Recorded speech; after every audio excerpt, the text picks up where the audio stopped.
11:51 p.m. My phone lit up in the dark, breaking the silence of my frozen living room. It wasn't an apology. It wasn't a happy belated birthday to my 7-year-old daughter. It was a Venmo request from my mother, Beatrice. $1,850. The memo line was an order, not a request. Kylie's Sweet 26 venue deposit. Due now. Or we lose the date. Due now. 2 days ago, Beatrice left my daughter, Lily, waiting at the window for 3 hours. She ghosted a 7-year-old's birthday party to go to a brunch. She broke my child's heart without a second thought. And now, 48 hours later, she expected me to fund a luxury party for my 24-year-old sister who refuses to work. The audacity didn't make me cry. It made me cold. It made me precise. I unlocked my phone. I didn't text back. I didn't argue. I opened Venmo. I typed in the amount, $1. In the notes section, I wrote 3 words. Fee for service. I hit send. I stood up, walked to the front door, and threw the new deadbolt I had installed that morning. The heavy steel clicked into place with a sound like a gunshot. I thought that lock would keep them out. I didn't know it was just the starting bell for the worst night of my life. Before I tell you what the police found when they broke down that door 20 minutes later, tell me in the comments. What is the pettiest thing you've ever done to a toxic relative? I leaned my back against the door and listened to the silence. For the first time in 29 years, the barrier between me and my mother wasn't an emotional suggestion. It was solid steel. My phone buzzed in my hand. Then again. Then a continuous, angry vibration that rattled against my palm. Beatrice. You ungrateful little brat.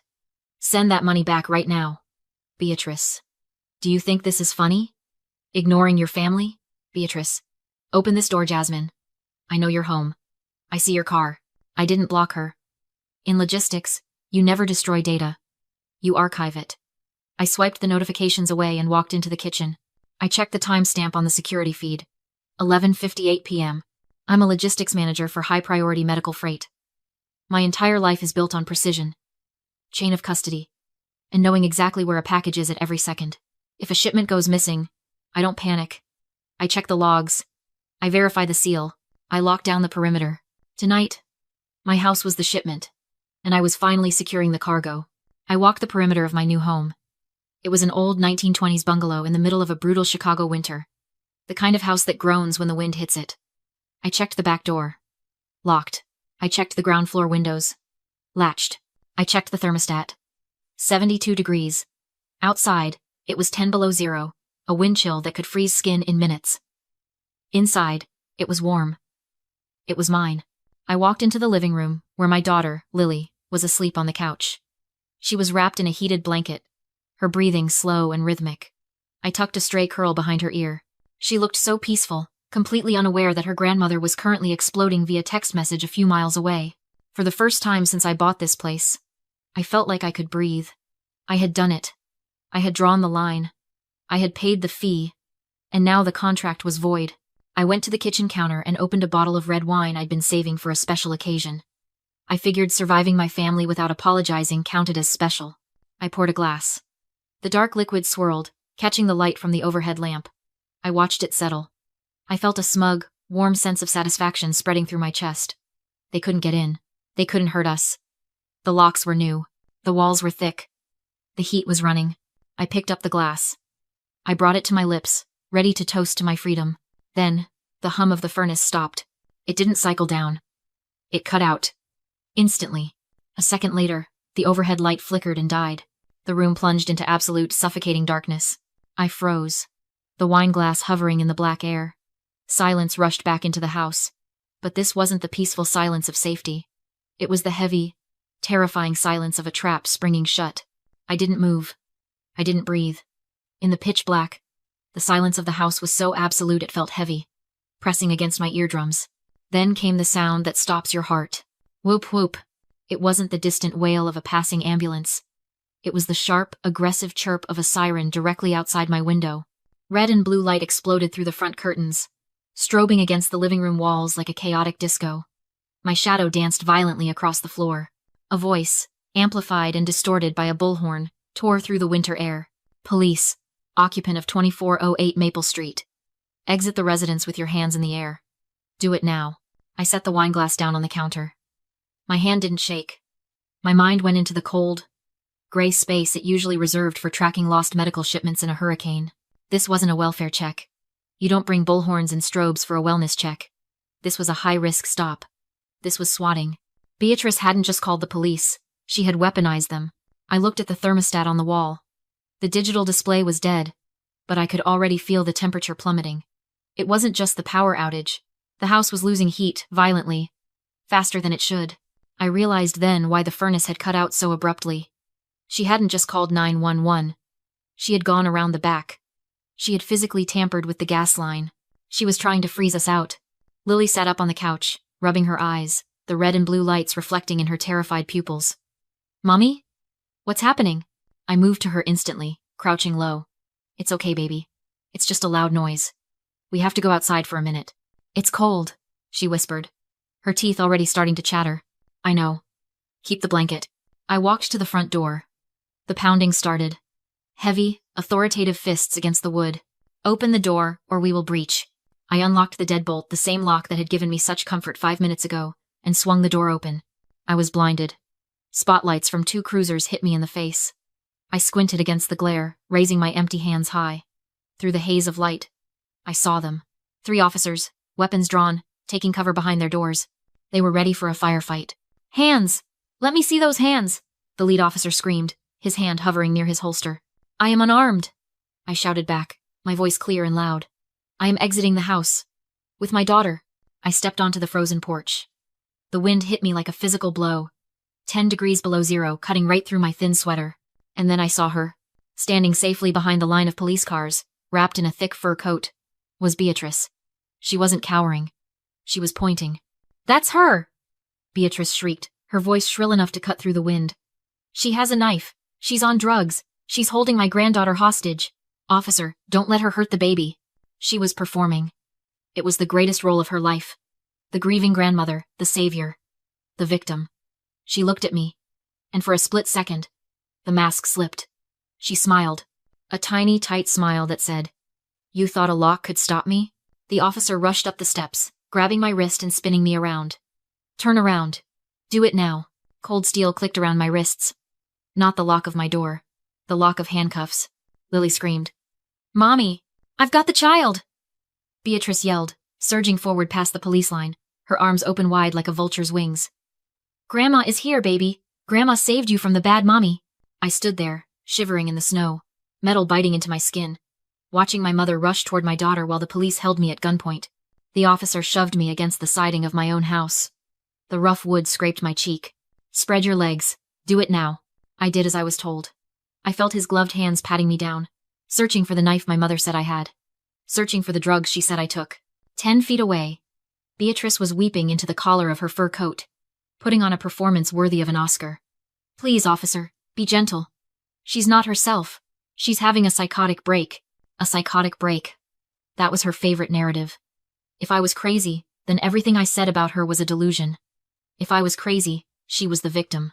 For a second, looking at her triumphant, tear-stained face, I asked myself the question everyone asks when they hear my story. How did I let it get this far? I'm a grown woman. I manage millions of dollars in freight. I negotiate with union bosses and customs agents. So why was I standing here, handcuffed in my pajamas, letting a woman who hadn't worked a day in 20 years destroy my life? It wasn't weakness. It was training. They trained me like a service dog. From the time I was 5, the command was simple. Sit. Stay. Pay. I didn't know the leash was imaginary. Until they kicked my daughter. I closed my eyes against the flashing blue lights. And for a split second, I wasn't on my porch. I was 18 years old, standing in our kitchen, holding a rejection letter from a student loan provider. I had been accepted to my dream school. I had a scholarship. All I needed was a small loan for housing. But the bank said no. They said my debt-to-income ratio was too high. I didn't have any debt. I didn't even have a credit card. But Beatrice did.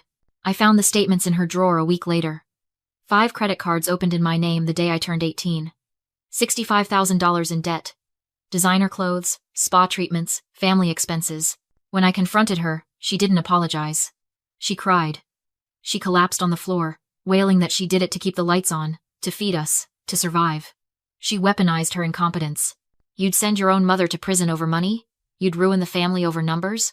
So, I didn't go to college. I went to work in a warehouse. I spent 10 years scanning barcodes and lifting pallets to pay off purses I never carried and dinners I never ate. I paid her debt with my youth. She's unstable. Look at her eyes. Beatrice screamed from the sidewalk, snapping me back to the freezing present. She needs to be committed. The officer spun me around. Ma'am? Do you have anything sharp on you? Needles? Blades? I looked at him. I looked past him to Beatrice. She was smiling again. That tiny, hidden smirk. She thought she was looking at the 18-year-old girl who worked double shifts to buy her forgiveness. She thought she was looking at the daughter who would take the fall to save the family image. But the cold air does something to you. It wakes you up. I stopped shaking. The fear evaporated, replaced by the icy, mechanical precision of my job. I stopped seeing a mother. I saw a liability. I saw a shipping error. I saw a discrepancy in the manifest that needed to be corrected. I took a deep breath of the freezing air. It tasted like clarity. Officer, I said, my voice steady, cutting through the wind. I am not unstable. I am not high. And I am going to prove it. I looked the sergeant dead in the eye. Check my pocket. The sergeant hesitated. His hand hovered over my coat pocket, his eyes flicking between my calm face and Beatrice's hysterical sobbing. Ma'am, he said, his voice tight. If I reach in there and find a weapon. You won't find a weapon, I cut him off. My voice was low, flat, and professional. You will find an iPhone 15 Pro. It is currently recording audio. It is also the master control for the cloud security system I installed 8 hours ago. Beatrice realized the danger instantly. Don't listen to her, she shrieked, lunging forward until a rookie officer held her back. She's trying to hack something. She's deleting the evidence. Smash the phone. The sergeant ignored her. He reached into my pocket and pulled out the device.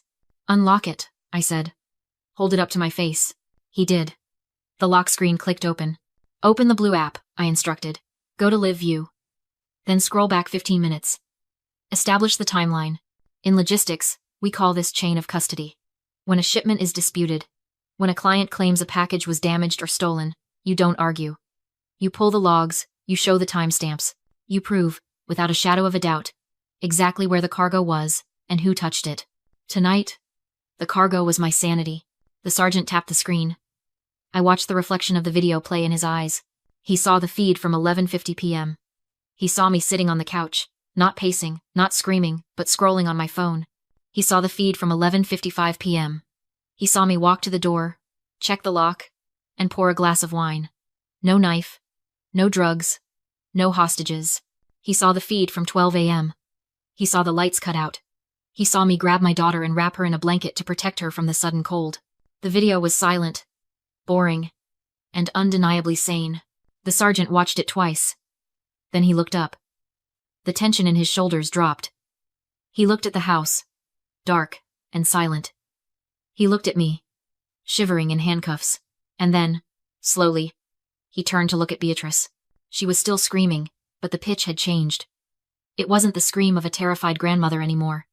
It was the desperate, high-pitched wail of a liar who knows the walls are closing in. She doctored it, Beatrice yelled, pointing a shaking finger at the phone. She's a tech genius. She faked the footage. Beatrice, the sergeant said. He didn't call her ma'am this time. His voice was heavy with exhaustion. Step back. Now. He turned back to me. He holstered his weapon. He fished the key from his belt and unlocked the cuffs. The metal fell away, and the blood rushed back into my freezing hands. I'm sorry, ma'am, the officer said. We received a credible hostage threat. It wasn't credible, I replied, rubbing my wrists. It was a diversion. I pointed to the utility meters. Before you leave, document the gas main. The furnace didn't fail, it was shut off manually 3 minutes before you arrived. That's malicious property damage. And child endangerment. The sergeant ordered his officers to check the meter. Beatrice stopped screaming and backed toward her car. I thought I'd won facts. Video. Logic. I was wrong. Beatrice didn't panic. She recalibrated. Her tears vanished. Her posture straightened. You're right, officer. Whatever happened to the gas line is tragic. But it's 10 below zero. This house has no heat. Under Illinois law, you can't leave a child in an uninhabitable home. My stomach dropped. The thermostat flickered. 52 degrees. Falling. I realized what she'd done. She created the emergency, and now she was weaponizing the rules. I have heaters, I said. Blankets. We'll go to a hotel. With what car? She smirked. I looked outside. My tires were slashed. Officer, Beatrice said calmly. I'm the child's grandmother. I have heat, a car, and a safe home. If you leave her here and she gets hypothermia, that's negligence. The sergeant hesitated, trapped by procedure. Ma'am, I can't leave a minor in a freezing house. Beatrice stepped toward my daughter, already rehearsing tomorrow's emergency custody filing. I didn't scream. I didn't touch her. I thought like a whistleblower. Officer, I said, stepping between her and Lily. You cannot release a child to this woman. She is under active federal investigation. She laughed. Now I'm a federal criminal? Not a grandmother. I corrected. A suspect. I handed the sergeant a sealed envelope stamped U.S. Postal Inspection Service. Aggravated identity theft and wire fraud. There's a federal arrest warrant inside. Run her ID. The sergeant opened it. His face changed. Dispatch confirmed the hit. Beatrice Allen, he said sharply. Turn around, hands behind your back. Her mask shattered. You trapped me. No, I said. I audited the books. She had stolen over $100,000 using my identity. I'd let it happen long enough to cross the felony threshold. When she used the mail to facilitate the fraud, it became federal. The cuffs clicked shut. As they drove her away, the sergeant reopened the gas valve. The furnace roared back to life. I locked the door, wrapped Lily in a heated blanket, and kissed her forehead. Is Grandma coming back? She asked. No, I said. She's gone. For good. The thermostat climbed. The house warmed. Sometimes you don't survive by proving you're innocent. You survive by proving the other side is criminal. If you're waiting for a sign to cut them off, this is it.